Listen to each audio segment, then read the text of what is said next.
It's the second Sunday of Advent. This week, we'll be discussing how God hedges us in with love. In the second chapter of Genesis, we read about how God reached into the dirt of the earth with his own two hands, getting his hands dirty like any good gardener would, and shaped the first human being out of that dirt. And after he had shaped him out of the dirt, he breathed life into him.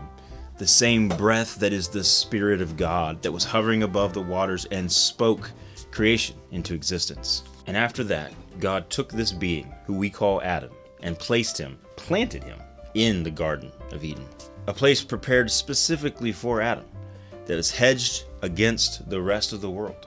But even after Adam was planted in this garden, God saw that another form of chaos began to creep into Adam's life. Simply put, he was alone. And loneliness can be one of the most destructive forces of chaos in our lives. And so God paraded all of the animals to Adam to try to find a suitable partner for him, and gave authority to Adam to name those animals, and so participate in this project of creation. And so he named them lion, and he named them tiger, and he named them bear. But after God had paraded all of these animals, after God had brought all of these animals to Adam and he had named them all, he didn't name any of them partner. And so while Adam was asleep, God took a rib from his side and created woman, so that they would stand side by side as partners in creation, helpers of one another. And so now we have Eve and Adam together as a community, as a family, and Adam was alone no more. Once again, this is another mark of God's grace, a grace that goes before us and provides for us in ways that we don't even know that we have a need.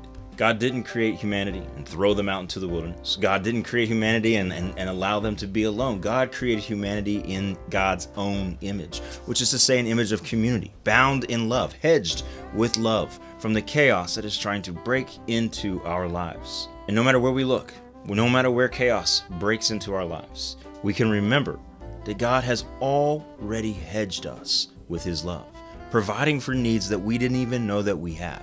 That God's Spirit is always hovering above, always ready to speak. That God desires to breathe the Spirit into us, giving us life, giving us order, giving us hope, as well as love.